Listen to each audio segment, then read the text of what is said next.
countdown to the last comic shop in 5, 4, 3, 2, 1. Hey, it is now time for more of the last comic shop! That's right, we are opening the shop up to newbies in order to help them find their way underneath the comic book tent. And we keep the lights on for those oldies because there's lots of great comics out there you might be missing. Yeah, and we hope you don't miss this week's episode. I'm the host with the most, Andy Larson, and I'm joined by Chad Smith and Jay Scott. And we're going to be covering another comic book that was adapted from like a previous book, or in some cases, books that were written thousands and thousands of years ago. Because we're covering Norse Mythology by Neil Gaiman. And P. Craig Russell and a bunch of other folks. Like, there's a bunch of artists that work on this particular project. So, like, if you like artists, heck yeah, man, stay tuned for the rest of this show, because there's a who's who worked on this book. Now, this week, it's Chad's pick, and for those folks that have been longtime fans of The Last Comic Shop, you might actually find that this book is familiar, because we talked about it on a previous show. Okay, so this book initially was my recommendation for our wonderful audience here because Norse mythology and Thor in comic books in particular holds an extra special place in my heart. And also at the same time, I think it's one of the hardest sells out there. Like, I remember when the Thor movie was coming out, who thought this Shakespearean Kenneth Branagh directed superhero movie was going to fly? But it did. Yeah, it was one of the ones that, like, again, a lot of people had question marks about. They were like, really? Is anybody going to show up for this Thor? And it kind of followed into Thor Dark World, because that kind of showed us, yeah, maybe. But then they turned it around with Thor Ragnarok, right? That's right. They embraced the fun stuff. But no, it is a difficult sell sometimes. But the reason why I think Thor and some of the Norse stuff is so great is because when I was a wee kid, I did not like to read. I thought, reading was dumb. And this is before the age of your Harry Potters or your Percy Jacksons. And the only real, novels aimed at young adults were things like, what are those twins that solve mysteries? The Hardy Boys? Yeah, and then the girl versions of the twins that solve mysteries. The Sweet Valley Hive? Oh, no, that's more the babysitter ones. The Babysitter Club, the Nancy Drews. Yeah, but it's all just teens solving mysteries, and none of that appealed to me until when I started reading comic books. And I didn't even think of comic books as reading because there are all these pictures there. And I didn't even consider it like anything at all until I started to get into the upper grades, and we started getting into things like mythology and Shakespeare. And I found my hand in school going up more and more because I knew a lot of that information. And why did I know that information? Why did I have an easier time reading Shakespeare? Because of all the stupid mythology I encountered in comic books. Whether it was Thor and his forsooths, or whether it was, DC and Wonder Woman and Hippolyta and all the Greek myth things that I would encounter, like, all of a sudden that stuff was useful. And it's kind of like comic books were a back door for me to figure out that I was smart and could know stuff and learn all these different stories and myths that have been passed on through these generations. And I don't know, where do you guys stand on Thor books? Is it something that you've ever gotten into, or? I came to Thor a little bit late. When I was a teenager, I had kind of missed out on the Walt Simonson. I think by that time, Tom DeFalco was writing it. And it was kind of like, I don't know, Iron Man or Captain America, where they were kind of like dads, like the characters I wouldn't relate to. Like, oh, I don't want to read those. They seem too old. Like, I'll just read Spider-Man. I get him, and he's got a hot wife, and I get that. That's right. It wasn't until I actually grew up, and I was like, I don't know, past 25, 30, that I started reading things like the Walt Simonson Thor, and eventually the Jack Kirby Thor, which is by far my favorite. There's been some great writers on Thor over the years, but I always go back to the Jack Kirby stuff where, you get Thor for the first time fighting Galactus, or Ego the Living Planet, or the High Evolutionary, and fighting the Destroyer and all that great stuff. Again, that's where you get the Tales of Asgard in the back. Really, that was the precursor to everything that he would eventually do in New Gods and then in Eternals. really cosmic level questing and like universe shaking battles and stuff like that. Yes. I don't know. I knew some of the Norse mythology, and then I've read some Thor books, and I'm on the side of where I'm glad they retconned Thor the character in Marvel, because when he started out, he was a doctor that had the power of Thor, and they got rid of that stupid doctor, and then he's just Thor. He's actually Thor. He's the Marvel comic equivalent of the Norse god, and they made all the other gods, and he lives with Odin, and you've got the 9 realms, and they really leaned into the Norse mythology, and because it's a mine of great ideas and great characters and great story arcs. And it's not just little things here and there. They just basically, well, that's a good idea. Let's just take it all. We'll take it all. And yeah, they made some changes, and we'll talk about that. But I'm glad they did that, because these are great stories, and it gives another avenue for kids who might not be inclined to read a book about Norse mythology or read a book about Shakespeare to get those timeless stories and timeless characters. The thing for me that stands out is, like, with Greek myths, there are all sorts of media things that have your Greek and your Roman myths to it, but you don't get Norse mythology anywhere else outside of comic books, and now it's sprinkled into MCU stuff. But, like, I always felt like Norse mythology belonged in comics because that was the only place that would have it. Right. I agree with that. The Marvel Thor books are great because he's one of those characters, kind of like Daredevil, where every now and again they'll let creators just run wild with the Thor book, and you get things like Beta Ray Bill, or you'll get things like the Donny Cates run where he's the Herald of Galactus for a hot minute. There you get things like the Jason Aaron run, and they're always tying things back to that tether of Norse mythology, but they give really great creators their own chance to put their own spin on it. You know, every generation, there's some really great Thor stories that come out and can really make an impact for a character that's not relatable, but for whatever reason, in my mind, it just works in comics. That's interesting, because it's not like Marvel owns the rights to any of these characters. Yes, they own the character design of the Thor's costume and certain things that they've created, but Thor, Sif, Odin, Marvel doesn't own any of that. Somebody else could do a book with Norse mythology, as this book that we're going to review is not a Marvel book, but somebody could do a movie with Thor and Loki, and Marvel couldn't do anything about it because a lot of character design is not Marvel copyright. Right. That was public domain before public domain was cool. Yeah. And it's interesting how, like, there are different versions of Thor out there in, like, especially nowadays, because like there are video games like the God of War series recently came out with their own version of Thor, but it is a Thor that looks nothing like. Even the one that's in this Norse mythology book kind of looks like a Thor that we kind of know. Like, he's got the hammer, he's got a strong chin, and the Thor in the God of War series has a beer belly. He looks more like Volstagg. He looks like a huge brawler of a Viking. And you're just kind of like, yeah, maybe that's actually what Thor would look like. Yeah, that could make sense. I could see it. Right. You know, if you think about, like, people like, who's that guy from Game of Thrones who's like the strongest man ever? He's a mountain of a man, but he's not like Chris Hemsworth at all. Kind of like a beast, a monster, like a huge dude that can, like, rip out trees. And not even when Chris Hemsworth got depressed and put on weight in that last movie? I guess, but yeah, that's more of a... I think that's more of a realistic look for Thor if you think back to, like, they were like the big dudes, right? These are the gods. These are the, you know, mightier than men. They're all going to be chiseled and handsome. And Yeah. Give me a beer belly Thor. That's... I'm a bigger fan of that. Says Beer Belly Andy. I can relate. And I hope that you relate to our rest of our Norse mythology show. We'll be right back after these messages with our review of Neil Gaiman's Norse mythology. Yeah, so I have a good friend from Denmark who named his first son Thor. And when he had a second child, also a boy, he was really struggling because, like, I can't name him Loki.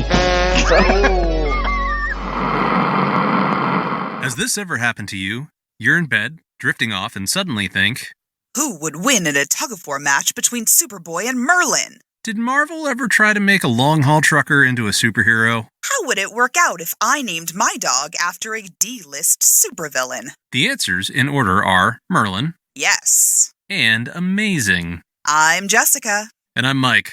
And we host the podcast 10 Cent Takes, a show that looks at weird, silly, and cool moments from comics and how they're woven into the larger fabric of history. Moments like the time Superman shilled for Radio Shack. When Archie got tempted by the devil. Oh, and then there was that time that DC Comics gave a superhero AIDS in an effort to be topical. It's always weird around here, but we'd like to think it's also interesting. So come with us and commit random acts of pop culture archaeology, one issue at a time.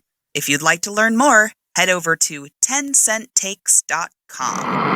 All right, we're back with more of The Last Comic Shop, and it is now time for a Read Pile Review. Yes, where sometimes during our recommendation part of this show, we talk about a comic book, and then later we talk about that comic book again with these Read Pile Reviews. So, That's right. Long story short, if you are a longtime fan of our show and you actually do what we tell you to do, which is pick up certain books from recommendations, make sure that you hang on to them, because sooner or later we'll probably cover it on the show. It's kind of like spoilers. That's right.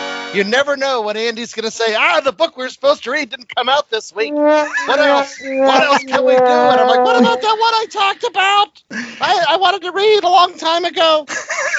That's weird. Sometimes it's those comic book schedules. I can't help it. Anyways, so we're doing Norse Mythology, Volume 1, by the way. There are actually more volumes of this particular comic book, but we're doing Volume 1, which is the first 6 issues, I believe, of the series. It was put out by Dark Horse Comics. And again, J.A., I know it's written by Neil Gaiman, or at least the original book was, but the comic book's a little bit different. Who did the comic book? Yeah, so this is based on a Neil Gaiman book that he wrote on Norse mythology that P. Craig Russell took the words and story from and then laid out the script and the layouts for the entire series. Letters for the entire series, at least what we read, was done by Galen Showman. And then each of the books, a bunch of different artists who also contributed. Mike Mignola, Jerry Ordway, David Rubin, Peter Kowalski, Jill Thompson, David Stewart, Lovern Kierzierski. Okay. So sort of a who's who of artists who like their Norse mythology, just like we do. Yeah. And I first came across P. Craig Russell's work when he actually was adapting another writer's original work that deals a lot with like swords and sorcery and things like that with the Eldritch series. Back in the 80s, Roy Thomas took all of the Michael Moorcock Eldritch of Melbourne novels and he adapted them into comic books. And so P. Craig Russell shared art duties with Michael T. Gilbert. And I was a huge fan of that particular series put out by Pacific Comics. So not only that, but P. Craig Russell's worked with Neil Gaiman before. He illustrated issue 50 of the Sandman series. He later drew a Sandman graphic novel called Endless Nights and adapted Neil Gaiman's short story Murder Mysteries, as well as his children's book Coraline into comic book form. So P. Craig Russell and Neil Gaiman have worked together on a variety of different projects. And Chad's going to give us the 10-cent synopsis of this project. What happens in these 6 issues of Norse mythology? Okay, so as J.A. alluded to, these stories are not the Marvel version of Thor and Loki. These are adapted straight from the original Norse mythology. And so this book is kind of an anthology of sorts. There are 7 different stories in it. First, you have the prologue, and that's kind of like your creation myth, where did you know the clouds are actually Ymir's brains floating around? You'd find out if you read that story. The next one, oh boy, there's names I'm not going to do well with. Yggdrasil? Yggdrasil, yeah. Yggdrasil and the 9 Worlds is basically your world tour of all the different, your Jotunheims, and it's stuff you'd appreciate if you like Thor comics. The next is Mimir's head and Odin's eye. You find out that Odin's wisdom comes from Mimir's well. That's fun. Then we have Treasure of the Gods. This is where Loki pits brothers, dwarf craftsmen. There's a pair, and then there's a trio. He pits them against each other, and we learn that one of the reasons the Norse gods keep Loki around is even though he's a mischievous heck raiser, they benefit. So there you go, got that one. The fifth story is The Master Builder, which in my mind is like a modern political tale, building a wall and getting someone else to do all the work, and then tricking them near the end to not finish the work by stealing away their horse. And sure, the horse might have relations with you. You might have to end up giving birth to their offspring that has 8 legs. That offspring will be the fastest horse you've ever seen. And so it's all worthwhile in the end. But that one, that happens. And then we have the Children of Loki, where these are Loki's side families that he's scooting off from his regular wife and family. And he has a child who ends up being a snake, and one that ends up being half girl, half dead, something. And one it's hell. Yeah, that's where she ends up. And then there's the wolf one. That's real sad. And then the last one is Freya's Unusual Wedding, which features Thor in drag, going up against Shrek. Yes. And it is good times. There's a lot of great stories. And I think that's one of the things that I'm going to start off with is, if you're a fan of basically just kind of like single issues, like back in the day when you were just like, you could pick up any of these stories and kind of read them and be like, oh, I like this one, or I like this one, or I even like this one. You know, this is one of those collections where like you get a lot of different things. It's like a sampler platter of the Norse mythology, which is kind of neat. But yeah, let's go on ahead and start off with J.A. Was there a particular story you liked more than others, J.A.? Yes, and just to echo what you just said, because we like to do that on this show a lot too, I did like that you just can jump from story to story, and you don't need to, I mean, you know the characters, and you're drawing the characters from story to story, but there's not a lot of crossover, so you can really, like, dive in even parts of it, like the Children of Loki story. I really like the bit about the dog, wolf, bear thing. Fenris, rather than the story of hell and the story of the serpent. It's just not as interesting. My favorite story was probably the Treasure of the Gods. And you see the creation of Mjolnir, you see the creation of Odin's staff, you see the creation of all these classic Norse things. Everything has a name. That's the other thing. Everything has a name. It's like, what is that? Oh, that is my butter knife. No, sir, that is young. Oh, right, okay. The butter knife of the gods. I butter ye old toast with that. Everything gets a name, and everything gets too many letters. So I really enjoyed the story. Essentially, Loki tricks 2 competing artisan groups into making some treasures for the royal family, and then he gets one group to do it by saying, if you win, you can cut my head off and keep my head. And then he goes around trying to stop this person by becoming a gnat and biting them, and they're still able to make beautiful objects. And the whole reason why it begins is because Thor wakes up and his wife's hair has been cut off. Loki has shaved her head. Loki's a dick. Yeah, he is. I mean, again, if you're a fan of either the Loki TV show or the MCU or something, you pretty much get the same Loki in this. And that's kind of neat. Like, again, like, you can see how, like, Marvel, the apple didn't fall very far from the tree. Like, they were just like, Loki's a dick. He's always going to be a dick. Not so much a megalomaniacal bad guy, but kind of more like the modern Loki, where he's a trickster, he shapeshifts. Yeah. You don't know if he's good or bad. He's got his own agenda. He likes mixing things up, I guess. Yes, the apple didn't fall far from the Yggdrasil. There you go. The golden apple, perchance. But no, the best part about these stories is that Loki always gets it. Like, if he's the guy causing the trouble, he is the one who's going to suffer in the end, sometimes in his end. No, I loved it. There's so many cool, weird things about this mythology.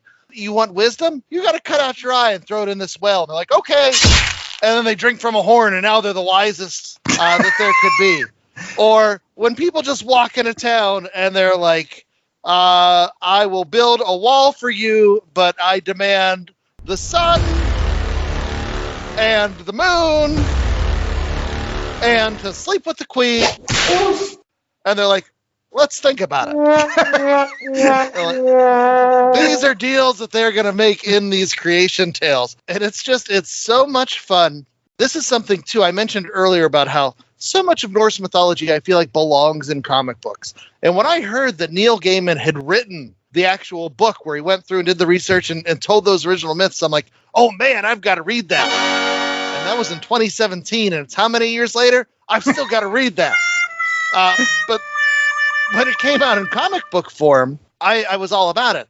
And the reason I'm so happy I went that route is because there's certain stories, like the first two, the creation myth one, and the one where they go through the tour of the worlds, like a lot of that stuff doesn't interest me in the point that like all the names are long and confusing and like it's just geographical stuff. If I was reading that in book form and that was chapters upon chapters of a book, I'd never get to the stories where Loki is trying to trick dwarves and they end up building ships that can fold up with a claw. Yeah. I don't know. There's so much fun to be had with the Norse mythology, and I think these books know where to find it. Yeah, and everyone is after Freya. In every book, everyone wants to bed Freya. She's so pissed about it. She's like, what the hell do you think I am? A piece of meat? And she's just punching people. It's the best. But one of the things that Chad just brought up, and I kind of wanted to pose it both of you, because, again, this isn't the first time on this show that we've done a comic book adaptation of a novel. We did it again with Slaughterhouse-5. We did it with 1984. And I think in some of these occasions, especially with 1984, which we just did this year, one of the things that both of you said about 1984 was you didn't think that the comic book elevated from the original book series. Like you were like, still go and read 1984, the book. Maybe you can come and read 1984, the graphic. Do you feel that this particular comic book adaptation of Norse mythology does elevate that material one step further? Yeah, I don't know if I would say it elevates the material. I think it makes the material accessible, easier to digest, and therefore maybe opens it up to more people, especially kids or teenagers who maybe are not going to pick up the book and read a big book on Norse mythology. I think the way the stories are told and the stories themselves lend themselves very well to comic book form. And so many of these myths, I mean, when you go back to biblical stories or Grimm's fairy tales or stories of that nature, they're meant to be experienced. And I'll admit freely, I'm coming from a place of ignorance because I have not read the Neil Gaiman book. And perhaps the Neil Gaiman book blows these out of the water. But boy, does it help me when you're talking about Yggdrasil and I can see a picture of a tree. And with all these different stories where people are converting into bears and lions and snakes, boy, is it helpful for me to have the visual representation that comics bring to the table to help me wrap my brain around this. And then sometimes occasionally skip past the stuff that I'd be like, wait a minute, how does that work? That doesn't make sense. But like with the visual guide, I think it plays almost an instructional role, I guess, in making it accessible, like Jay was saying. Well, another question I had then is because we spent a whole segment talking about Thor in Marvel Comics. And a lot of the things they talk about, whether it's Bifrost or Mjolnir or Loki and the Midgard serpent, Hel, she's a super baddie in the Marvel universe. I guess my next question is, for somebody that reads a lot of Thor, do you think it's different enough, or do you think it elevates beyond what we already know from the decades and decades of Thor stories? Well, I personally say absolutely this is different enough, and this is coming directly from the well. This is coming from Mimir's well into your own gallon horn of these comics, so you can get straight from the source where these stories are coming from. Is it something that takes away from the Marvel stories? Absolutely not. But at the same time, if you've read the Marvel stories, if you've read the Simonson run with the Midgard serpent coming in, it just adds that extra layer. And so I think if you're a fan of Thor, if you're a fan of the Marvel Thor, you're doing yourself a disservice if you're not checking this stuff out, because I think it's packaged in a way that, sure, you're going to be familiar with some of these ideas and some of these concepts and some of these characters, but also you might not know how batshit crazy they are when their original form. And that's something that's worth exploring. Yeah, I don't think Marvel ever gave us the 8-legged horse, Loki. We got the alligator Loki and we got boy Loki, but we didn't get the 8-legged horse Loki. Loki disappeared for a while and nobody knew where he was. When he came back, he had this really awesome horse that loved him like a mother. The one other question I had is, because this is an anthology and he gets different issues, even though P. Craig Russell was kind of like the main architect of this entire series, he did all the layouts for this. You do get different artists on different books. And we've talked about sometimes in the past about how when any sort of series moves from artist to artist to artist, that it can be kind of a little bit of jarring. I won't lie that my favorite issues of this entire series were actually the first couple, because one of them was drawn by Mike Mignola. And if you've read anything that deals with Hellboy, you know anytime he gets to dive into like dark mythology, especially he gets the story of Mimir's head and his well. And that's actually a pretty, like, I don't, it borderlines on a little bit of horror, because it talks about Ragnarok, it talks about cutting off people's heads and cutting out eyes and getting wisdom that way. I thought that was kind of a little bit gothic.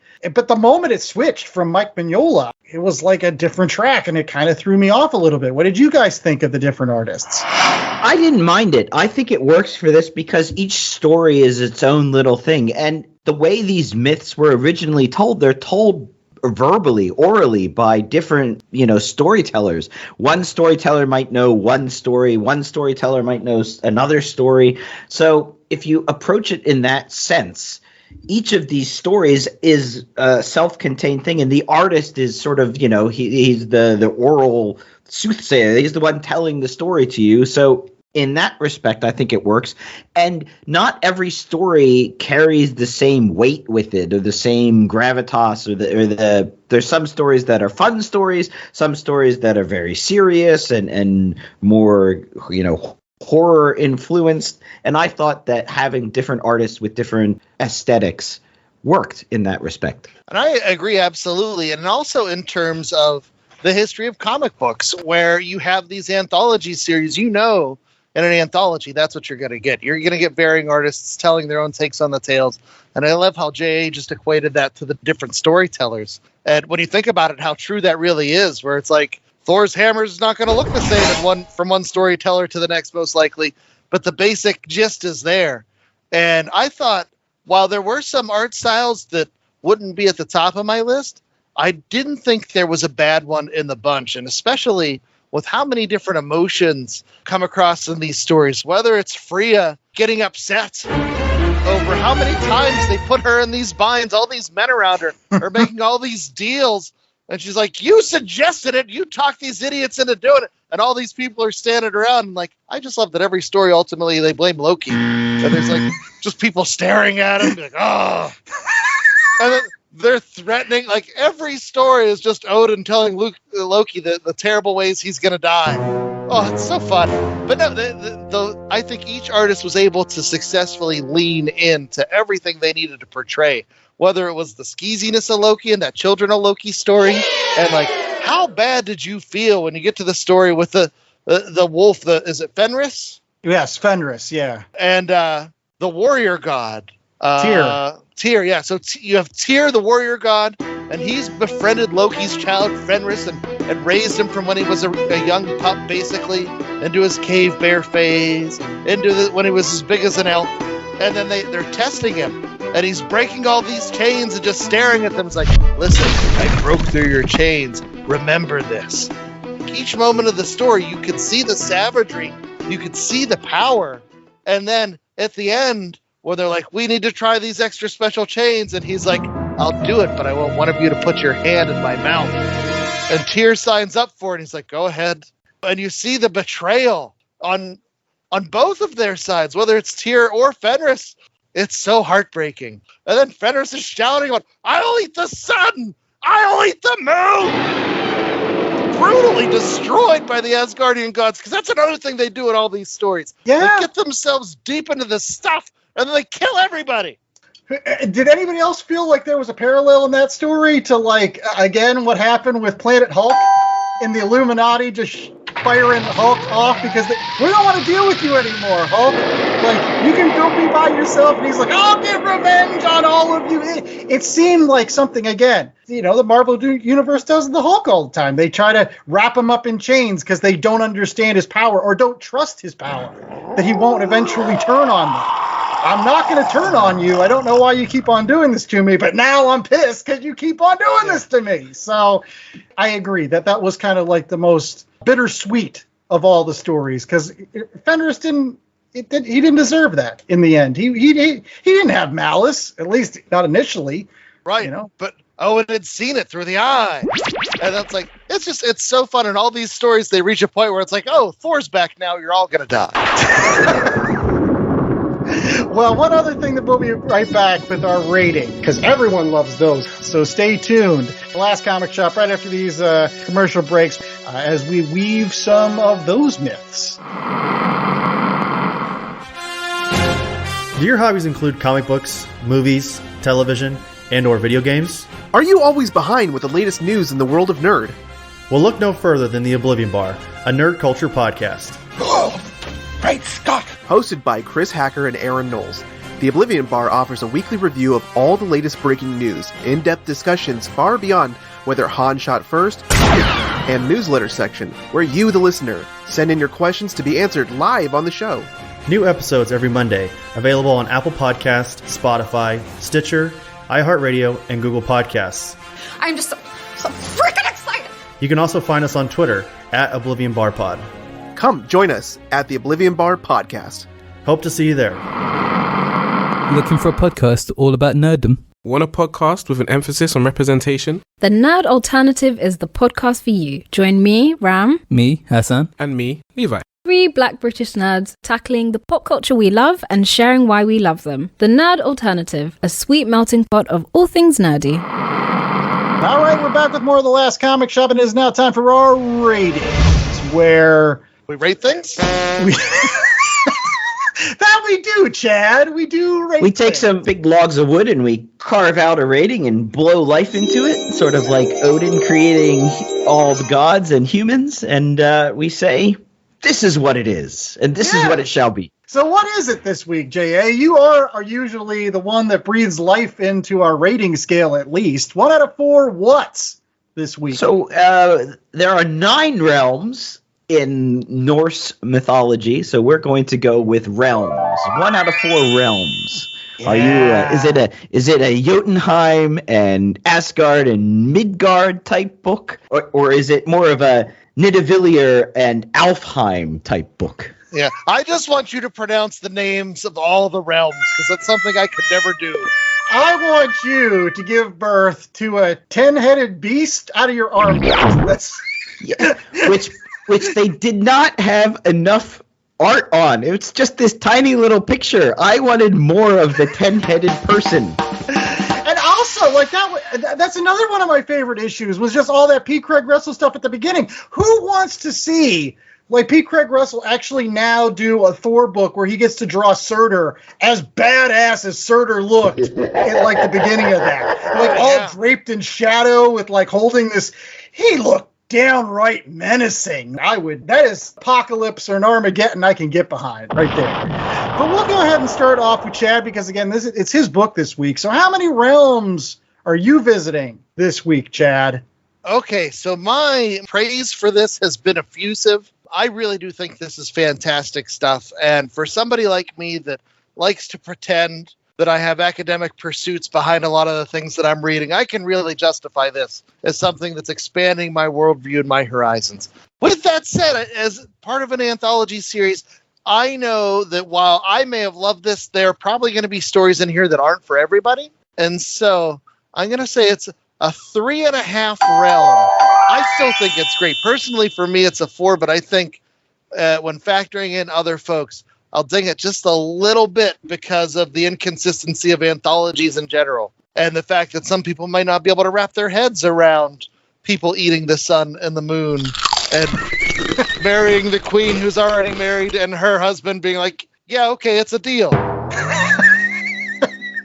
And they had to build that wall just because Thor went away for a little while. Like Thor had never gone away before. Like, that was the first time it ever happened? Like, yeah, he's got a business trip. Oh, we need a wall this time. Why didn't we need a wall the other times? Well, it was a short business trip. He didn't have a layover in Des Moines. So, any case, J.A., how many realms are you giving this sucker? So I'm giving it 4 realms. It reminded me of when I was young, reading all the Greek and Roman myths for the first time and really getting into those. I could see my younger self devouring this, and my older self did devour it. It's just great. I don't mind that it jumped from artist to artist, story to story, because as I said, I thought that actually helped make those stories all sort of self-contained.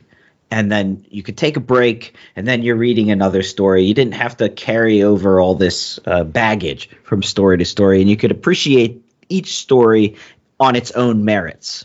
Something that I think sometimes if we approach some of the Marvel movies, if you just look at them as their own contained thing and not in the big MCU, they fare better. A little bit better. Is there one in particular? There's a deep cut. Not going there. Not going there. All right, so I'm giving it a solid 4 realms. Hey, I will mirror the sentiment that it was a very, very easy read. Again, I think Chad mentioned that we were going to cover another book this week, but then the final issue wasn't released in time, so we ended up at the very last second, scrapping that one and being like, okay, we'll cover it in a different week, and we'll do Norse Mythology. And originally when I saw how many pages Norse Mythology was, I was like, I've only got so many days to read. But this was very similar to one of the great books that we read in 2021 in Reckless that I read it all in one sitting and pretty just went boom, boom, boom, boom, boom. I think it was one of the fastest comic books that I've read in a really long time. So even at I think it's 165 pages or something like that for sure. If you're at all daunted by reading that many pages, this thing flies. And because it's an anthology, it's really easy that even if you don't want to read it in one sitting, you can put it down, you can pick it back up. It is really great in that respect. But I think I can't give it a full 4 realms. I think I'm going to ding it a considerable amount. I think I'm only going to give it 3. And that's because I actually did, as I might have alluded to, had a problem with the changing artists. I really loved P. Craig Russell. I really loved Mike Mignola. Even though there were other great artists on this book, I wanted the entire series drawn by those 2 guys after reading the first 2 issues. I just wanted to see everything in that style. Because, again, if you've read P. Craig Russell before, like I did with Eldrick, he knows how to draw high fantasy. Everything looks dreamlike. And Surtur looks incredibly menacing. His frost giant looks weirdly half glacier, half dude, and then Odin and his brothers jump on him and they just slaughter him, and it's just interesting. And then you get all that stuff with Mike Mignola and headless people being thrown into wells and drinking from giant horns, and it was just great stuff. And I'm not saying the rest of the artists are bad. It's just I really love that art. And because I didn't get that art for the entire series, I felt cheated. Really did. And so I'm going to only give it 3 realms. So you get your Asgard, you get your Midgard, and you get For Me! I love that page in Thor from the Simonson run. It encapsulates their relationship so perfectly. Yes. And something else that encapsulates our relationship with you so perfectly is our recommendations. Because, ta-da, again, you should pay attention to this section because we might cover it on a future show. So, yes, these are almost like sneak previews of upcoming Last Comic Shop episodes. So, traditionally, we like to do a current book, a similar book, and a book out of left field. I think we can bring that back for this week. Maybe. Let's see. In any case, we've got our similar book, and that comes from J.A. Scott this week. So, J.A., what do you got for us that is similar? It's similar in that it's sort of about Vikings, or, these people that embraced the tradition of Norse mythology after it was created by the Germans, late Germans, early Germans. Germanic peoples. There we go. So I am recommending Brian Wood and David Gianfelice's Northlanders. This came out around 2008. Volume 1 collects first 8 issues, released by Vertigo Comics. And it is the story of Sven, the Return. So Sven is only son of a Viking chieftain who runs away from home and goes down to Constantinople and sort of becomes a man of the world. And then his father dies, and he finds out the uncle has taken over. So he goes back to his homeland, which is in Orkney, to reclaim his father's wealth from the uncle who took everything. And they end up fighting each other, and then the Saxons invade. And one thing I will have to say right off the bat, this is not for younger readers. This is very much a mature subject. There's raping and pillaging and death and people's heads getting hacked off and put on pikes. But really well realized. It captures the culture and the politics of the era, but doesn't get you bogged down in sort of the historical aspects. Or one thing I like about Sven is he's gone to Constantinople and has kind of seen the bigger world and comes back as almost a heretic. He doesn't believe in all this mythology that everyone is ascribing to. He kind of looks at his hometown as a bunch of hicks, and then it tells that very normal story of somebody coming back and thinking that, well, I ran away from this place, it doesn't have anything to add to me.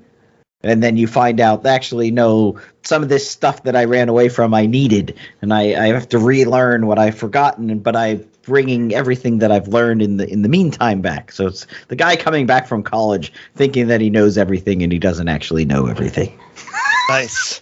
Yeah, because my eyes lit up when you mentioned that. When I read that series when it first came out, and it was great. And all I remember about it was great. And that's something I never read the rest of it. I read probably first 2 trades maybe, and then just sort of fell off of that book. So now I'm going to have to go see if that's worth picking up the rest of it. Yeah, so and the first 5 volumes take you up towards issue 40 of the run are available right now on Comixology Unlimited. So if you have a subscription, I highly recommend it. That's awesome. Yeah, I was notorious back in the day for reading 2 trades worth of a Vertigo book and then forgetting that it existed. Didn't you do that with Why the Last Man too? I did. It's like, I'll go back to this later when I have more time or cash. And that just hasn't happened yet. All right. So, Chad, as our current pick this week, what's a book that you're reading the first 2 volumes of now that maybe you won't go back to? So mine is also very similar as well. No, I'm going to go with Norse Mythology Volume 2, where this time around it's still the same format where it's an anthology. However, most of the stories stretch out over 2 issues in Volume 2, and it's just as crazy.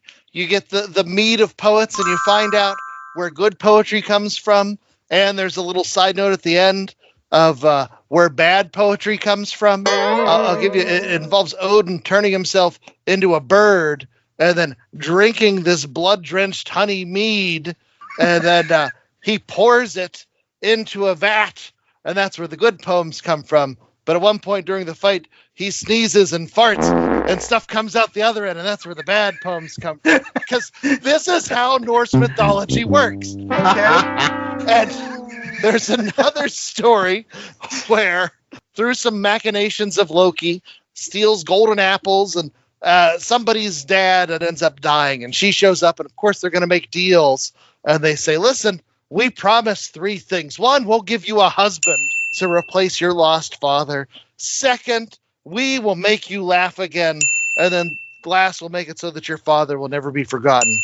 But 1 condition, you can pick your husband, but only by his feet. And they make this poor girl pick her husband based on the feet of all these gods. And she ends up picking an older one. She's like, ah. So to make her laugh, they go the extra mile. They're like, Loki, you got us into this. And so they make Loki one end of a rope to his, and the other end of the rope goes to a goat, and then one tugs and the other tugs, and eventually the girl is laughing, rolling around on the floor. But that is how Norse mythology works. It's so fun, so silly, so outlandish, and yet so mythical in nature. I can't help but continue this. And then as the show is coming out, Volume 3 is hitting store shelves as well. I'm going to go out on a limb and say that's worth picking up too. Okay. Well, for our out of left field pick this week, I'm going to go back to the notion of what mythology actually is. We talked about it on this show, which was basically a collection of stories that is passed down from one generation to another generation that kind of shapes your viewpoint of how the world works. And for me, as a young guy growing up, nothing shaped my worldview more than the Amazing Spider-Man. That was, Peter Parker's adventures was how I learned all of the great things in life, like with great power comes great responsibility, or how many wheat cakes should you eat in a particular day? Or they're heavy. They'll settle with you. And eventually how you can, again, find yourself a decent-looking wife, even though you're a nerd.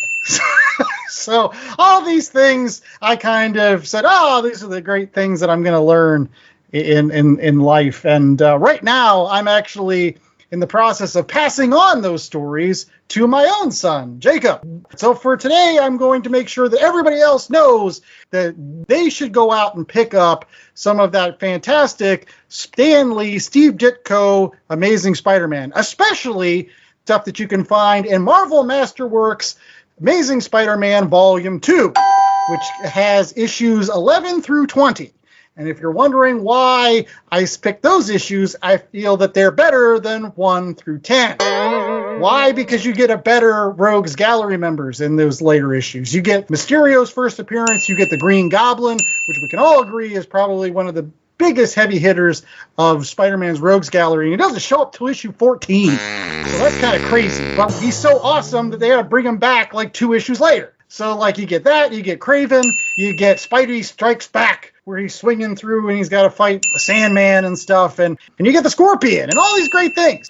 And not only can you get those issues in a Marvel Masterwork, but now if you want to drop a lot of money, you get them as a part of the Tation extra large Amazing Spider-Man book, which is making all the hubbubs all over the social medias. I do not recommend, mainly because I haven't saved enough extra scratch to buy one for myself yet, and they're limited editions. Do not recommend. No, go pick one of those up. I've put it in my Amazon cart so many times and taken it out and put it back in and taken it out because I'm like, I don't know if I can justify 200 smackaroos for the Amazing Spider-Man stories I already own, but I'm hearing such great things about them. Like, people are like, oh my God, you got to get this book. It's enormous. Like, it's the size of what those, It's the Treasury edition size, but they also went through and didn't mess with the colors. Unlike so many of the other reprints where you get like, oh, look, we modernized the coloring. Isn't that nice? No, that's not nice. We want it the way that it's supposed to be.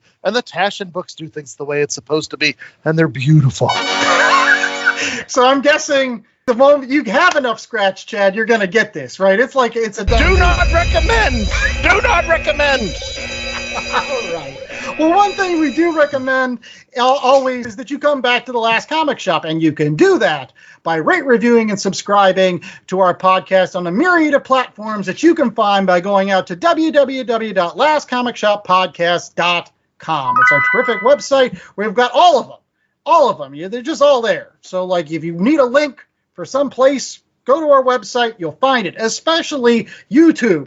Not only do we have all the episodes of our podcast on YouTube, but you also can check out a lot of bonus videos. We do a lot of quick hits with independent creators for upcoming Kickstarters that they're working on, or sometimes we do unboxings of action figures and all kinds of stuff. So make sure that you check us out. www.lastcomicshoppodcast.com.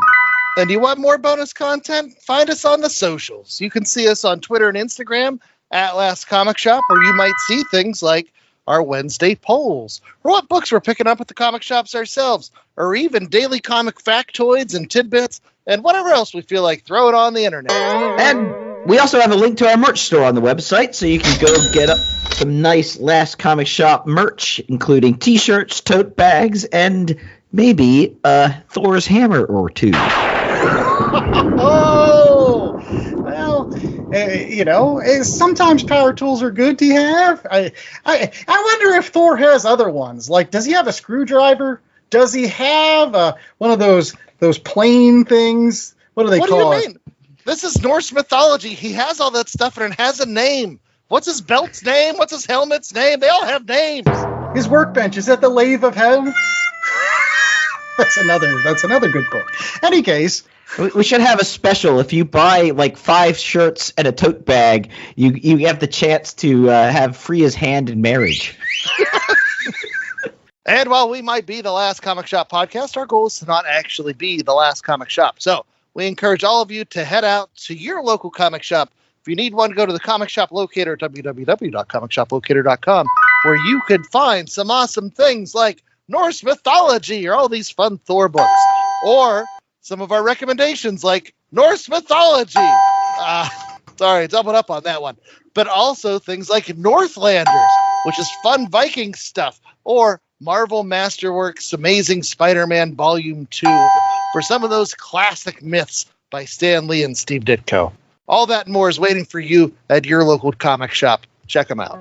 Yes. And we hope that you check out the last comic shop every single week as well. And until next week, I was the host with the most, Andy Larson. I was joined by J.A. Scott and Chad Smith. And remember to stay safe, stay warm, and if somebody asks you why that horse is following you all around, you can just say, well, it's what I did last summer. Ooh. No. We don't talk about what was done to me last summer. We don't talk about what happens between horses. Nay. Oh.